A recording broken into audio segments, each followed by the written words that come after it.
What the show has developed into is beyond my wildest dreams, and the blog community is responsible for that in a huge way. Thank you. I was telling Leanne Farbs in an interview the other day that when the show started, I think we had 16 bloggers the first year. And this year we had over 240 requests from different beauty blogs, which I had to whittle down to the top 80. So thank you all for being so...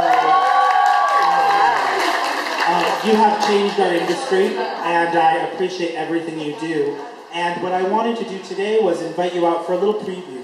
I think the bloggers are now where news is breaking. I think social media has changed the way that we all see everything. The Career and Resource Floor, we will be looking at the things that you need to do to brand yourself, to build your business, to look at your website, your portfolio, and every aspect of your career, as well as bringing you some new vendors that we haven't had in the show before, from all international vendors, bringing you the best of the best. And on the career floor, my keynotes this year include everybody's favorite gal, Crystal Wright. You can applaud for Crystal, come on.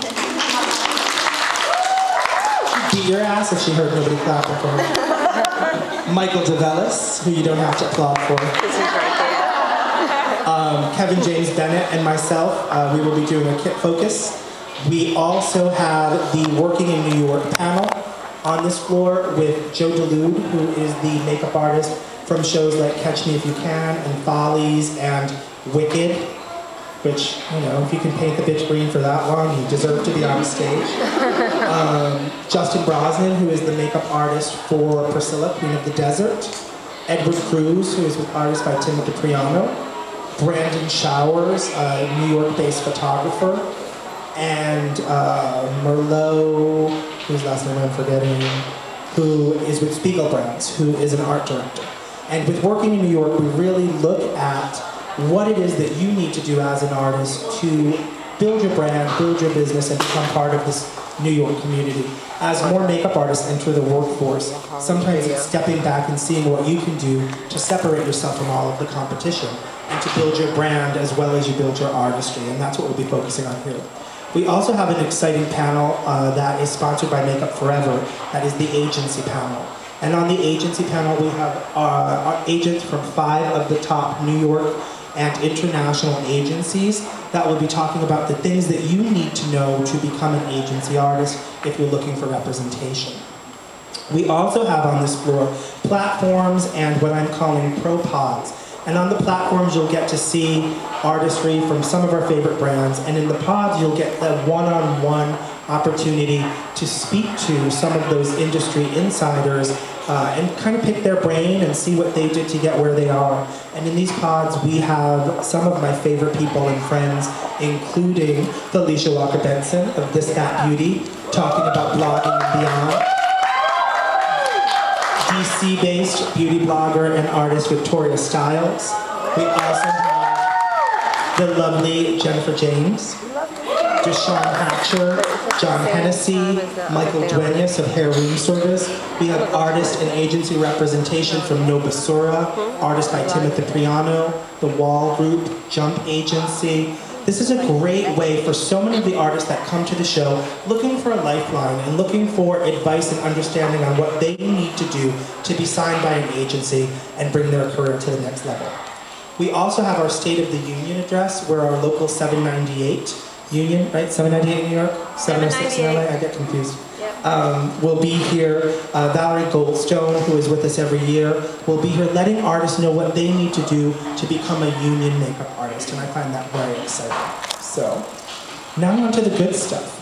Other than all of the education that we have here, the forums, the panels, there's over 50 free seminars on the main floor with all of the brands and some of your favorite artists like Sheila McKenna of Ket and David Klasfeld, Valerie Hernandez from Youngblood, and over 150 brands represented this year at the show.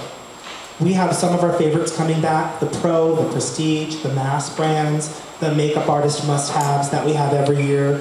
But this year we also have a lot of new prestige makeup that I worked really hard to bring to the pro community, because these are brands that do not traditionally do shows or offer discounts to makeup artists. Brands like YSL Beauty, Cameron Kwan for the first time in New York, NARS, Sue Devitt, who'll be speaking with us on the Women in the Industry panel, and so many other brands. On this floor, we've got great new brands like London Brush Company and Pinnacle Cosmetics that answer to the needs of what every makeup artist should have in their kit or what they should do to build their brand. So hopefully grab a show guide, go on the website, take a look at what's happening because there is a lot. I don't want you coming to me on Monday saying, I missed it. I didn't even know there were classes. Someone told me that last year. She had been at the show for 2 days. She said, I didn't even know you offer classes. I said, you needed to get on a line at Makeup Forever and see what was going on. I had to hold myself back. I thought there would be a lawsuit. Anyway, enough of me talking about all of that. Any questions about the education that you'll be seeing here today? And this weekend, I mean? Water is delicious. It's really vodka. Leanne Farbs told me that she's doing shots with me later, so.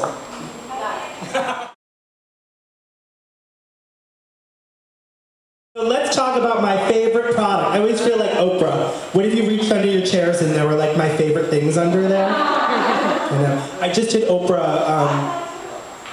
I think everybody has my favorite things in their bags. Did everybody get their bag? Should we go through it together and I'll tell you some of my favorite products at the show? All right. I did Oprah for probably the last time I'll ever do the Oprah show since she's going off the air about 2 weeks ago. And it was such a bittersweet experience because I have to tell you, I love Oprah Winfrey. I really do.